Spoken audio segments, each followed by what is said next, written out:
ഇതിൽ സക്കാത്തിനെ സംബന്ധിച്ചാണ് പരാമർശം.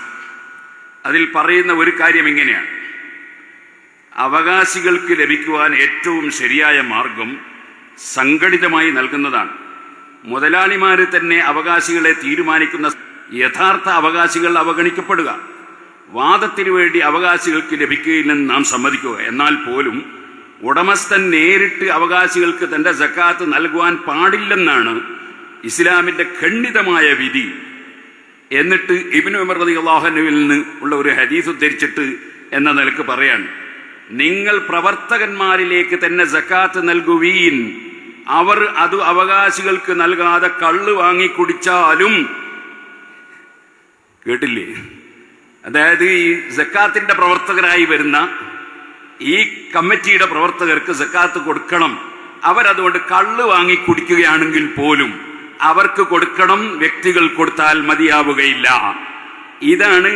ഇത് കേരള നദൂത്തുൽ മുജാഹിദീൻ പ്രസിദ്ധീകരിക്കുന്ന മുസ്ലിങ്ങളിലെ അനാചാരങ്ങൾ എന്ന പുസ്തകമാണ്. അപ്പൊ ഈ നിലക്ക് സക്കാത്ത് വാങ്ങിയിട്ട് കള്ള് കുടിക്കട്ടെ, അതിന് നമ്മൾ സക്കാത്ത് കൊടുക്കണം എന്ന് പറയുന്ന ഒരാശയത്തിലാണ് ഇപ്പോൾ പുത്തൻവാദികൾ ഉള്ളത്. അത് പക്ഷേ സാധാരണക്കാരായ സക്കാത്ത് നിർബന്ധമാണെന്ന നിലക്ക് പടച്ചവനെ അള്ളാഹുവിന്റെ അടുക്കൽ കുടുങ്ങുമല്ലോ എന്ന് വിചാരിച്ച് കൊടുക്കുന്ന സാധാരണക്കാർ ഇതറിയില്ല. ഇത് മൗലവിമാരുടെ ആശയമാണ്.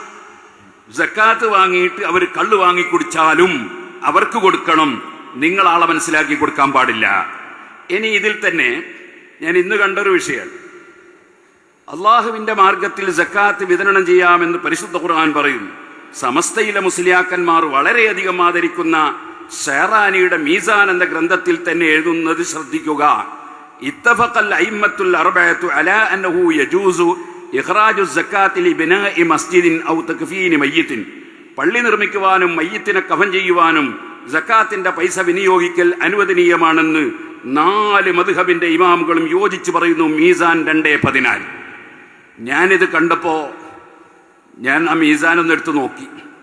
എന്നിട്ട് എന്നെ സഹായിച്ചുകൊണ്ടിരിക്കുന്ന ഒരു സക്കാഫിയുണ്ട്, ഷഹീദ് സക്കാഫി. അദ്ദേഹത്തോട് പറഞ്ഞു, അതില്ല, വിട്ടുപോയതാണ്, അച്ചടിയിൽ വിട്ടുപോയതാണ്. അല്ലാതെ അങ്ങനെ ഒരിക്കലും ഇമാം ഷെഹറാനി പറയൂല. കാരണം 4 മദ്ഹബിന്റെ കിതാബുകളിലും അങ്ങനെ ഇല്ല. അപ്പൊ എന്നോട് ചോദിച്ചു, അതിനിപ്പോ നമ്മളടുത്തുള്ള നുസ്ഖ അങ്ങനല്ലല്ലോ. അപ്പോ ഞാൻ പറഞ്ഞു, അത് ഏത് നുസ്ഖ നോക്കിയാലും ഇമാം ഷെഹറാനി ഇങ്ങനെ പറയൂല, അവിടെ എല്ലാം ഉണ്ട്. അങ്ങനെ ഞാൻ പറഞ്ഞു തെരഞ്ഞു നോക്കാൻ പറഞ്ഞു. അപ്പോ വാട്സപ്പിൽ ഈ കമ്പ്യൂട്ടറിൽ തെരഞ്ഞു. അപ്പൊ എന്ന് പറഞ്ഞിട്ട് ദക്തൂർ അബ്ദുറഹ്മാൻ ഇബ്നു മുഹമ്മദ് സഅദി അദ്ദേഹം തഹ്ഖീഖ് നടത്തി പ്രസിദ്ധീകരിച്ച കോപ്പിയിൽ കാണാം, ഞാൻ ആ പറഞ്ഞ പോലെ തന്നെ ഇത്തഫഖൽ അഇമ്മത്തുൽ അർബഅതു അലാ അന്നഹു ലാ യജൂസു ഇഖ്റാജു സക്കാത്തി ലിബിനാഇ മസ്ജിദിൻ ഔ തക്ഫീനി മയ്യിത്തിൻ. സുഹൃത്തുക്കളെ, ഇതാണ് നാദാപുരത്തൊന്നും പണ്ടുണ്ടായത്, ലാഘട്ടം. ഈ ലാഘക്കൽ ഇന്നും ഇന്നലെ തുടങ്ങിയതല്ല. അപ്പൊ ഇങ്ങനെ പരിശുദ്ധ ഇസ്ലാമിനെ നശിപ്പിക്കാൻ വേണ്ടി നേരെ തല തിരിച്ച് ഇസ്ലാമിന്റെ ഗ്രന്ഥങ്ങളും ഖുർആനിലെ ആയത്തുകളും പറഞ്ഞ് ആളുകളെ സക്കാത്ത് സംഭരിച്ച് കള്ളു കുടിക്കട്ടെ എന്നാ പറയുന്നത്. ഈ ഒരു അവസ്ഥയിലേക്ക് ഈ പുത്തൻവാദികൾ എത്തിച്ചേരുമ്പോ നമ്മൾ മുസ്ലിം പണ്ഡിതന്മാർ കൃത്യമായി വിഷയങ്ങൾ പറഞ്ഞേ തീരും, അല്ലെങ്കിൽ ഇസ്ലാം ഇവിടെ ഉണ്ടാവുകയില്ല. ഞാൻ ബാക്കി കാര്യങ്ങളൊക്കെ ഇൻഷാ അല്ലാഹ് നാളെ കുറ്റ്യാടിയിൽ വെച്ച് പറയുന്നുണ്ട്. ഒരു അൽബയാനുണ്ട് ഇൻഷാ അല്ലാഹ്. ആ അൽബയാന്റെ വിശദീകരണവും അൽബയാനിൽ മട്ടന്നൂർ അബ്ദുള്ള മുസ്ലിയാർ എഴുതിയൊരു ലേഖനം വലിയ വിഷയമായിട്ട് എല്ലാ മൗലവിമാരും എടുത്തു പറയുന്നുണ്ട്. അത് ഇൻഷാ അല്ലാഹ് നാളെ ഞാൻ കുറ്റ്യാടിയിൽ നിന്ന് പറയുന്നുണ്ട്.